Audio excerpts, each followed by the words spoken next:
kalau konsisten memakai satu hakikat, harusnya para murid juga adalah Allah. Karena itu merupakan pernyataan Yesus sendiri di dalam Yohanes 17 ayat 21.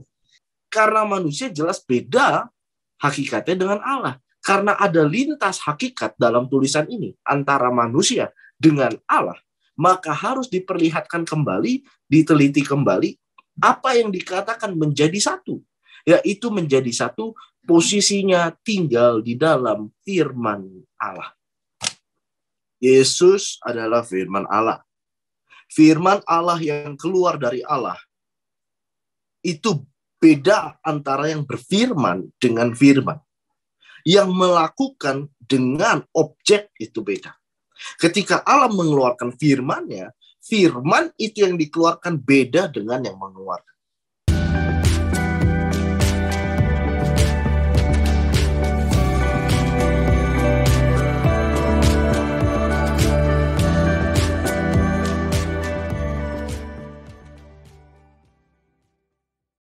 Shalom saudara, berjumpa kembali dalam Bincang Teologiat. Nah Bapak Ibu Saudara, hari ini saya dengan Gideon akan kembali berdiskusi sebuah video yang sudah kami temukan dari akun YouTube yang bernama Ngaji Cerdas. Dan di dalam video tersebut Bapak Ibu, merupakan ada sebuah diskusi antara host dari Ngaji Cerdas dan seorang mualaf yang pernah kami bahas sebelumnya, Bapak Ibu Saudara. Nah, untuk itu Bapak Ibu Saudara, langsung saja kita akan berdiskusi dengan Gideon pada hari ini. Halo bro. Ya bro, hari ini kita akan membahas kembali bro, seperti biasa, yaitu tentang ketuhanan Yesus. Dan orang yang akan kita bahas pada hari ini pernah kita bahas sebelumnya, yaitu pada dia berbicara di akun YouTube Mualaf Center Yogyakarta, bro. Nah, untuk pembahasan hari ini dia banyak sekali mengutip ayat, bro. Nah, saya akan bertanya, bro. Yang pertama, bro, pertanyaan yang pertama. Dia mengutip dari Yohanes 10 ayat 30. Dan dia nyatakan bahwa ayat ini sering dipakai oleh orang Kristen untuk mendukung konsep Tritunggal. Padahal menurut dia, kalau dilihat dari konteksnya, arti satu, yaitu Yesus dan Bapa satu, itu bukan satu hakikat, tetapi satu dalam pekerjaan, dalam visi, dan dalam karya. Bagaimana bro menanggapi pernyataan tersebut, bro? Iya, thank you bro. Untuk pertama, satu visi, satu karya, satu pekerjaan, di dalam satu jalur, ya itu benar. Tetapi kalau Anda berbicara mengenai bahwa tidak satu hakikat, itu jelas keliru. Karena perhatikan yang digunakan di dalam Yohanes 10 ayat 30 adalah aku dan Bapa. Digunakan Bapa. Sekarang ketika saya berbicara, saya dan ayah saya. Berarti kata-kata ayah saja itu sudah mewakilkan satu hakikat. Mungkin nggak kalau saya manusia, ayah saya bukan manusia. Jadi kata-kata ayah itu adalah berbicara sudah satu hakikat. Nah, Anda tidak bisa menampilkan arti dari sebuah kata berdasarkan konteks, berdasarkan pemahaman, kebudayaan, karakter dari penulisan, itu tidak bisa dilupakan.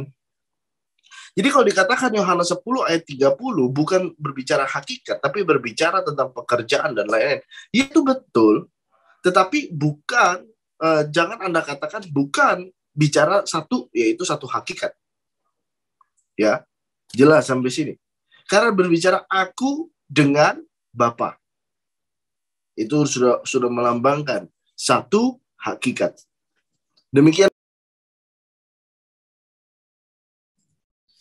Ya bro, pertanyaan yang kedua bro. Menurut dia, kalau konsisten memakai satu hakikat, harusnya para murid juga adalah Allah. Karena itu merupakan pernyataan Yesus sendiri di dalam Yohanes 17 ayat 21. Saya akan baca bro, Yohanes 17 ayat 21, supaya mereka semua menjadi satu sama seperti engkau yang Bapa di dalam aku dan aku di dalam engkau, agar mereka juga di dalam kita. Nah, menurut dia kalau Allah dan Yesus ini satu hakikat, harusnya juga para murid ini satu hakikat juga, itu Allah juga, bro. Bagaimana bro menanggapi hal tersebut, bro? Ya, thank you, bro. Yang pertama adalah kalau Yesus itu memiliki sebuah jenjang dalam kehidupan, yaitu yang kita kenal dengan pra-inkarnasi, di mana dia adalah sepenuhnya Allah. Nah, kalau kita berbicara tentang murid itu kan fully human. Tidak ada kealahan pada natur manusia. Maka itu kenapa kita fully human. Natur kita apa? Manusia. Human being. Bukan God, human being, bukan. Nah, tapi kalau berbicara mengenai Yesus lalu dipukul sama rata, itu kan jelas berbeda. Karena Yesus sebelum inkarnasi, dia adalah firman Allah, ya, yang sepenuhnya Allah, dan dia mengambil rupa manusia tanpa menghilangkan kealahannya. Karena dia tetap Allah. Itu sejatinya. Jadi kalau bisa nggak kalau sampai situ dulu kita samakan diri kita manusia dengan Allah? Tidak bisa. Maka itu kita lanjut. Apa yang dimaksudkan di dalam Yohanes pasal 17 ayat 21 yang dimaksudkan menjadi satu. Nah, maka kita bisa melihat bahwa yang dikatakan adalah di dalam ayat 16 dan 17. Mereka bukan dari dunia, sama seperti aku bukan dari dunia. Kuduskanlah mereka dalam kebenaran. Firman-Mu adalah kebenaran. Jadi di sini berbicara dunia dan kebenaran. Yang bukan dari dunia dan yang dari dunia. Yang bukan dari dunia adalah benar, yang dari dunia adalah tidak benar. Ini berbicara mengenai posisi, berbicara mengenai status pada manusia yang berdosa. Maka orang yang mengikut Yesus adalah statusnya jelas, posisinya jelas, berpihak di sisi Allah, di jalannya Tuhan. Di jalan di mana yang Bapa berikan kepada manusia, yaitu Yohanes 14 ayat 6. Yesus berkata, aku adalah jalan, aku adalah kebenaran, dan hidup. Jadi posisi ini jelas. Ini tidak berbicara mengenai satu harus dipukul sama rata, bahwa itu adalah hakikat. Karena manusia jelas beda hakikatnya dengan Allah. Karena ada lintas hakikat dalam tulisan ini antara manusia dengan Allah, maka harus diperlihatkan kembali, diteliti kembali apa yang dikatakan menjadi satu, yaitu menjadi satu posisinya tinggal di dalam firman Allah. Itu yang menjadi satu. Namun tetap hakikatnya kita adalah fully manusia, tidak berubah. Namun secara posisi yang tadinya berdosa di luar dari firman Tuhan, setelah percaya berarti kita menggunakan kehendak bebas kita untuk masuk menjadi sekutu dan bersatu dengan Allah. Maka itu kata satu di dalam bahasa Indonesia ya kata satu. Namun dalam bahasa asli, kalau dalam bahasa Ibrani, ehad itu bisa artinya satu, bisa artinya kesatuan, gitu ya. Jadi jangan dipaksa harus menjadi satu hakikat, gitu. Tergantung memang, lihat dulu seperti saya katakan tadi. Ini kan berbicara lintas antara manusia dengan Allah. Yang jelas naturnya beda. Lalu satunya di mana? Cari sesuai dengan konteks. Ya bahwa menjadi satu itu adalah percaya kepada yang diberikan kepada manusia dan tinggal di dalam firman itu. Artinya tinggal di dalam berarti firman itulah yang menguasai manusia. Sehingga ketika manusia yang berdosa dan memutuskan kehendak bebasnya, saya mau dikontrol oleh firman. Saya mau diajar, saya mau dibimbing oleh firman. Maka itulah tinggal di dalam dan menjadi bersekutu satu dengan Allah. Nah, itulah doa Yesus. Bukan berbicara, satu berarti kita harus dianggap Allah. Tidak. Karena ini berbicara mengenai posisi keyakinan. Ya, atau kita sebut juga disebut dengan ya credo dalam hidup kita, dalam hati kita. Demikian, bro. Ya, bro. Pertanyaan yang ketiga, bro.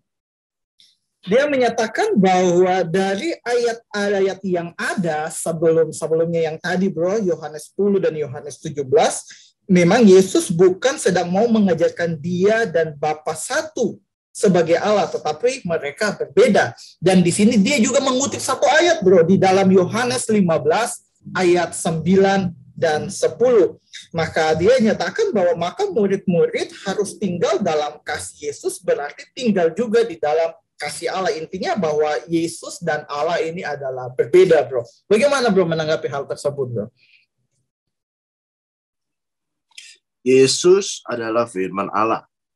Firman Allah yang keluar dari Allah itu beda antara yang berfirman dengan firman. Yang melakukan dengan objek itu beda.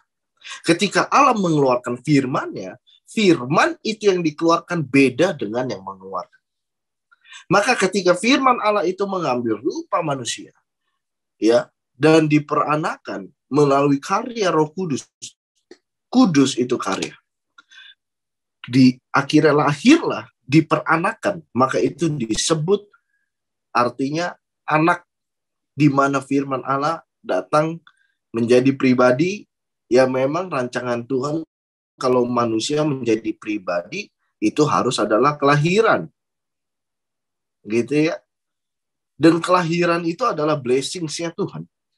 Apalagi kelahiran itu akan membawa justru kelahiran itu akan membawa sesuatu perubahan di dalam hidup manusia. Nah, maka ketika Yesus ya dilahirkan disebut anak, ya dengan Bapa ya beda. Allah dengan firman Allah beda. Firman Allah mengambil rupa manusia, yaitu Yesus, ya beda dengan yang mengutus. Memang beda. Namun sekali lagi perhatikan kata-kata Bapa di situ. Seperti misalkan saya bilang bahwa saya diutus oleh ayah saya. Ayah saya dengan saya beda. Namun ketika saya berbicara bahwa ayah saya yang mengutus, berarti orang sudah tahu bahwa ayah saya adalah manusia karena saya manusia. Paham sampai sini ya? Jadi itulah kata, perhatikan di Yohanes 15 itu. Ayat berapa tadi? 9 sampai 10 katanya ya. Yohanes 15 ayat 9 sampai 10 ya. Itu perhatikan. Itu ada kata Bapa di sini.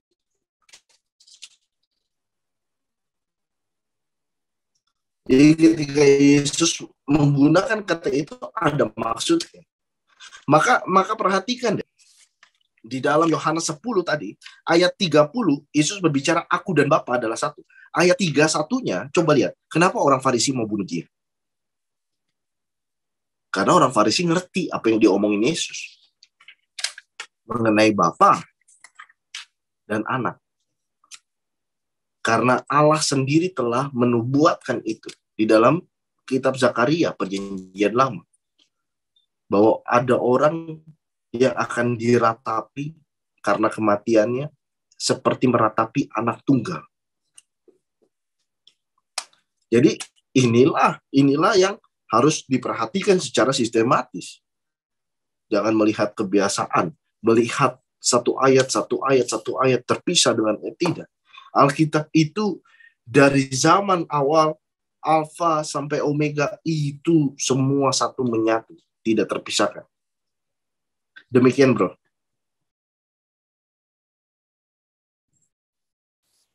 Iya, bro. Pertanyaan keempat, bro.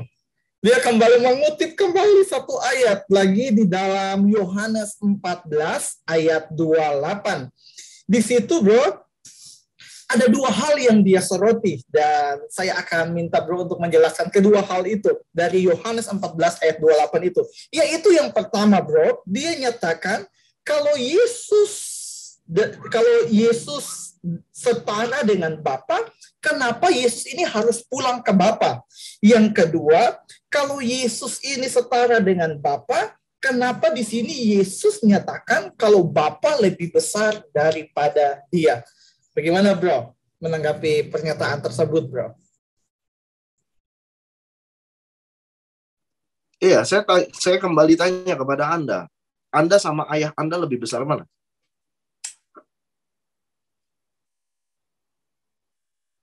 Lebih besar manakah ayah Anda dengan Anda? Lebih besar ayah pasti kan, karena dia hidup duluan. Nah, sekarang kita perhatikan, apakah ukuran lebih besar atau lebih kecil mempengaruhi natur? Tidak. Ayah saya lebih besar daripada saya, tapi saya tetap manusia. Dia juga adalah manusia. Terus pengaruh gimana? Pengaruh di mana ya? Tidak kan? Di sini berbicara mengenai lebih besar dan lebih kecil, karena posisi tentang kenosis Yesus, mengambil rupa manusia sehingga disebut sebagai anak Allah, anak manusia, Son of God, Son of Man. Itu berbicara di bumi ini, ya dia lebih kecil loh. Memang karena itu disebut anak. Tapi itu tidak mempengaruhi natur sama sekali. Dan pertanyaan yang kedua, mengapa harus pulang kepada Bapa? Sekarang saya tanyakan kepada Anda. Harus pulang kepada Bapa. Itu berarti kemana? Ke sorga. Sekarang saya tanya, adakah Anda pernah melihat manusia di depan mata Anda naik ke sorga? Sekarang saya tanya, kalau gitu kenapa Anda bisa percaya sorga? Anda percaya kepada sesuatu hal yang tidak pernah dilihat oleh mata manusia. Tidak pernah Anda saksikan si A naik ke sorga itu. Tidak pernah Anda saksikan. Bisa aja orang ngaku. Iya, bisa orang ngaku. Saya tidur, tiba-tiba saya dibawa ke sorga. Ya bisa aja ngaku seperti itu. Tapi kenyataannya itu tidak bisa dianggap kebenaran absolut. Karena tidak ada proof, tidak ada bukti. Bisa saja bicara, apapun bisa saja.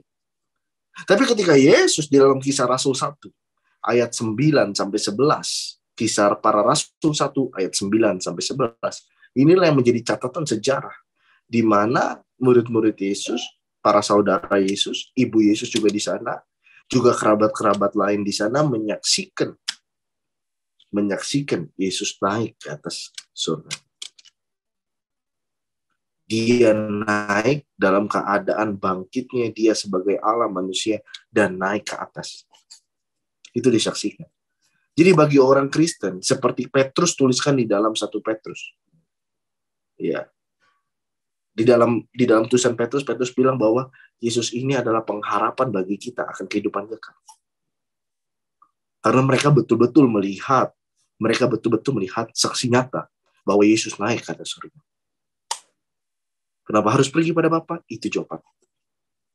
Karena ketika orang Kristen berbicara surga dan neraka, itu bukan berbicara ngawang-ngawang, tetapi itu berbicara sudah nyata dan jelas dan dibuktikan.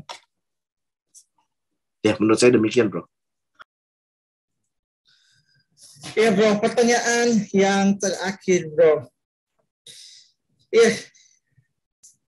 Pertanyaan yang kelima, dia nyatakan bahwa Yesus membuat mujizat supaya orang tahu Yesus bukan orang yang sembarangan. Orang sembarangan ini sesuai dengan konteks pembahasan dia bahwa Yesus ini adalah utusan. Bahwa supaya orang tahu bahwa Yesus ini utusan dari Tuhan dan bisa diikuti. Bagaimana, bro, menanggapi hal tersebut? Benar demikian atau gimana, bro? Ya, mari kita sama-sama buka di dalam Yohanes pasal 10. Ayat 37 sampai yang ke-38. Jikalau aku tidak melakukan pekerjaan-pekerjaan Bapakku, janganlah percaya kepadaku. Tetapi jikalau aku melakukannya dan kamu tidak mau percaya kepadaku, percayalah akan pekerjaan-pekerjaan itu, supaya kamu boleh mengetahui dan mengerti bahwa Bapa di dalam aku dan aku di dalam Bapa. Jadi apapun yang Yesus lakukan, yang namanya mujizat, itu adalah sebuah pernyataan untuk manusia mengenal, mengetahui, dan meyakini tentang pernyataan bahwa Yesus adalah penggenapan yang dijanjikan di dalam perjanjian lama, itu digenapi. Dan Yesus adalah penggenapan itu, dan dia berasal daripada Bapa. Dan barang siapa percaya kepada Yesus, itu berada di jalur lurus dan benar. Itu tujuannya. Bukan tujuannya untuk, saya orang hebat, saya orang bukan macam-macam, saya tidak bisa disembarangi, lalu saya buat mujizat, buat nakut-nakutin orang, buat disegani. Bukan, Yesus tidak seperti itu. Yesus itu adalah rendah hati dan lemah lembut. Apapun yang dia kerjakan bukan untuk kepentingan dia, tetapi untuk kepentingan kita bisa percaya dan bisa diselamatkan kepada jalan yang benar. Jadi harus pahami itu. Karena juga hati-hatilah, juga mujizat bukan sebuah ukuran yang utama. Maka Yesus bilang, seharusnya kamu percaya padaku. Tapi kalau kamu nggak percaya, ya percayalah pekerjaan itu. Apa yang kamu lihat. Nah, tapi pekerjaan itu tidak bisa menjadi standar yang utama. Kenapa? Di dalam Matius 7, Yesus sendiri mengatakan bahwa mujizat itu juga bisa dilakukan oleh dengan kuasa si iblis di dunia ini. Tapi ingat, yang namanya mujizat dari iblis dan dari Allah, kita mengingat tentang bagaimana ahli nujum atau ahli sihir dari Mesir membuat suatu ular dari tongkat, dan akhirnya karena Musa juga lebih dulu disuruh Allah melakukan itu, maka dia melemparkan tongkatnya dan ular Musa itu memakan 2 ular dari si ahli nujum Mesir. Dan itu disaksikan, dicatatkan gitu ya. Dan kalau memang Musa berbohong, pasti harusnya Harun dan yang lainnya juga, orang-orang Mesir yang lainnya juga protes. Loh, kok tulisan Musa kayak gitu? Kenyataannya nggak begitu tuh. Tapi selanjutnya nggak pernah ada yang protes. Kenapa? Karena itu memang betul-betul terjadi. Jadi bukan suatu standar utama. Yesus bilang, kamu harusnya percaya padaku, itu standar yang utama. Tapi kalau hatimu keras, percayalah kepada pekerjaan apa yang Yesus lakukan. Karena pekerjaan yang Yesus lakukan, itu selalu disertakan pernyataan tentang kuasa, kedaulatan, dan pengutusan untuk menyelamatkan dan menolong manusia. Ya, jadi demikian, bro. Bukan untuk disegani ya. Bukan untuk disegani, bukan untuk ditakuti. Bukan. Tapi memang untuk kemuliaan Allah. Dan itu sebagai teladan bagi orang Kristen. No, kita bukan untuk memuliakan diri kita. Saya belajar Alkitab bukan untuk supaya orang segan sama saya. Nah, saya belajar Alkitab supaya banyak orang mengerti dan memahami isi Alkitab. Itu sebuah teladan bagi kita dari Yesus. Ya, demikian, bro. Ya, thank you banget, bro, untuk hari ini. Dan kita akan mengakhiri video kita pada hari ini. Tetapi sebelumnya saya minta bro untuk menyampaikan sesuatu untuk setiap orang yang menonton video kita pada hari ini. Silakan, bro. Ya, seperti Yesus katakan, akulah jalan kebenaran dan hidup. Ya. Itu memang dikatakan oleh Yesus. Dan kita harus percaya. Tetapi saya tahu betapa sulitnya bagi manusia untuk percaya kepada pernyataan Yesus. Maka itu jika Anda lebih open mind dan Anda lebih terbuka sedikit, Anda ikutlah dalam mempelajari alur sistematika Alkitab. Juga jangan belajar dengan orang-orang yang sembarang. Maksud saya seperti itu ya, yang belum pernah belajar Alkitab atau belajar Alkitab sedikit-sedikit, terus Anda belajar sama mereka, ya Anda pasti nggak mendapatkan hal itu. Ya. Tetapi percayalah bahwa ketika Anda belajar sungguh-sungguh dan membaca sungguh-sungguh, Anda open mind, Anda akan tahu dan Anda akan mengalami dan Anda akan bisa berkata sendiri bahwa Yesuslah jalan dan kebenaran dan hidup. Itulah yang paling penting dalam hidup kita. Uang, semua, mobil, kemewahan, semua akan kita tinggal. Bukan berarti tidak boleh. Silakan saja, silakan. Tapi harus ingat yang prioritas. Bahwa yang utama, prioritas kita adalah di hadapan Tuhan. Dan Tuhan merancangkan manusia untuk memiliki kehendak bebas untuk memilih. Dan gunakanlah kehendak bebas Anda untuk memilih sesuatu hal yang benar dan patut di hadapan Allah. Karena itulah yang utama. Uang, ya, memberikan kenyamanan di dunia, yes. Tetapi Anda juga tidak pernah bisa tahu kemana Anda sebelum Anda lahir. Di mana Anda sebelum Anda lahir, Anda tidak pernah tahu. Dan Anda sekarang lahir. Untuk kehidupan yang akan datang, jangan sampai terjadi. Iya, saya nggak percaya itu ada. Iya. 2000 tahun yang lalu juga kalau Anda sadar, Anda akan percaya. Saya nggak akan ada di dunia. Saya nggak akan lahir, tapi Anda lahir. Sama, kita sekarang sadar, memiliki kesadaran di bumi ini. Percayalah segala pekerjaan Yesus, yang Yesus nyatakan, bahkan sampai kepada kehidupan kekal, dan itulah yang tidak terbantahkan, dia adalah jalan kebenaran dan hidup, penyelamat dan penolong kita. Terima kasih, bro. Ya, thank you bro. Dan untuk setiap Bapak Ibu Saudara, kalau Bapak Ibu Saudara diberkati dengan video ini, jangan lupa untuk share kepada setiap orang yang Bapak Ibu kenal, supaya semakin banyak orang bisa mengenal kebenaran firman Tuhan.